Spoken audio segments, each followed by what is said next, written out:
J'ai eu récemment une conversation avec une de mes tatas. Je l'appelle affectueusement Tata Vivi. Elle se reconnaîtra. Coucou Tata Vivi. Alors, Tata Vivi est venue vers moi un jour et elle m'a demandé combien coûte une fondation d'une maison. J'étais assez perplexe. Je dis, mais parce qu'il n'y avait pas de réponse toute faite à ce genre de questions. Et c'est ce que je lui ai dit. Je lui ai dit, Tata, il n'y a pas de réponse toute faite. Je ne connais pas ton plan, je ne connais pas ton site. Je ne peux pas te dire tout de suite combien coûte la fondation d'une maison. Elle m'a dit, Dominique, s'il te plaît, laisse-moi avec tes chichis d'expert.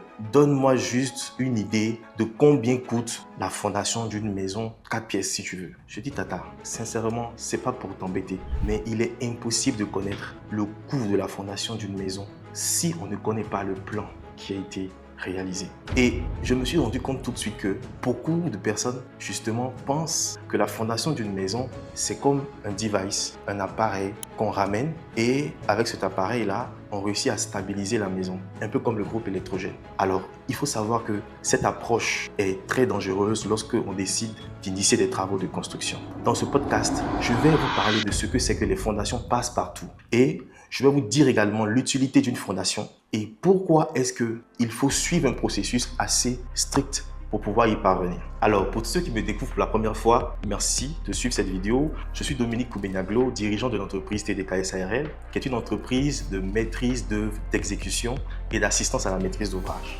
J'ai respectivement un brevet et une licence dans le domaine du génie civil et de l'architecture. Je fais ce podcast pour sensibiliser la grande masse de personnes qui ont pour préoccupation de pouvoir initier un bien immobilier mais qui ne savent pas les tenants et les aboutissants et qui souvent, par cette ignorance-là, commettent beaucoup d'erreurs. Alors, c'est quoi une fondation passe-partout? Sachez-le de prime abord, une fondation passe-partout, ça n'existe pas. Il n'y a pas, en principe, deux fondations qui doivent se ressembler. Une fondation tient compte du poids de la maison et de la qualité du sol qui est en présence. Ce sont ces deux facteurs qui décident du type de fondation qu'on aura. Donc, il ne peut y avoir de fondation passe-partout. Malheureusement, les ouvriers qui sont sollicités par certains maîtres d'ouvrage qui pensent réduire leur coût de construction initient des fondations passe-partout. Parce que l'approche qu'ils ont de la construction, c'est la même approche que l'artisan a de son art. Vous voyez, l'artisan qui a fait cette table, il a toujours fait comme ça et c'est comme ça qu'il a appris auprès de son patron.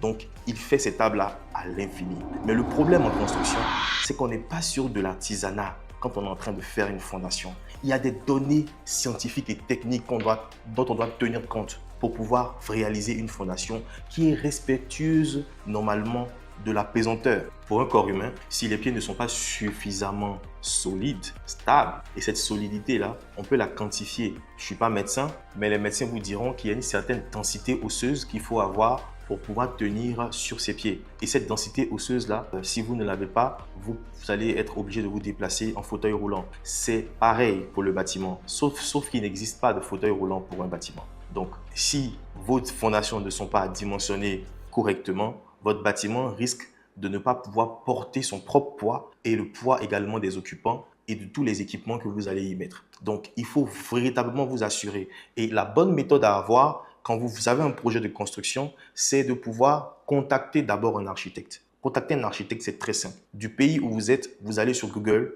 vous rentrez liste des architectes agréés de. Si vous êtes en Côte d'Ivoire, vous mettez la Côte d'Ivoire, vous mettez au Togo, au Bénin, au Burkina, au Mali. Vous allez voir la liste de l'ordre des architectes de votre pays. Dans cette liste-là, essayez de trouver, c'est difficile parce que beaucoup d'architectes n'ont pas de portfolio en ligne. Donc, ce que vous pouvez faire, c'est de pouvoir choisir au pif. Mais si vous ne voulez pas perdre votre temps, vous pouvez nous contacter à travers notre offre d'assistance à la maîtrise d'ouvrage. Nous avons répertorié un peu le travail de certains architectes et nous savons plus ou moins quels sont les architectes et quels sont les travaux qu'ils ont déjà réalisés. Et nous pourrions vous accompagner dans notre programme d'assistance à la maîtrise d'ouvrage pour pouvoir trouver l'architecte qui pourra vraiment répondre à votre besoin. De plus, une fois que vous avez l'architecte, vous n'avez plus rien à faire. Vous laissez juste opérer la magie. Vous lui confiez vos besoins et lui, il va se charger de pouvoir vous faire des propositions de plans. Dans une prochaine vidéo, je reviendrai pour vous dire à peu près comment est-ce que l'architecte travaille, quelles sont ses différentes étapes et quels sont les documents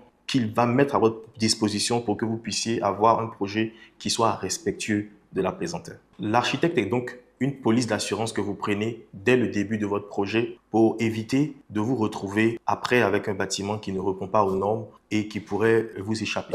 Alors, merci d'avoir suivi cette vidéo. Merci de la partager également. Si vous connaissez des gens autour de vous qui ont besoin d'entendre ce que j'ai dit, n'hésitez pas à le leur partager. Et je vous dis à très bientôt dans de prochaines vidéos. Que Dieu vous bénisse.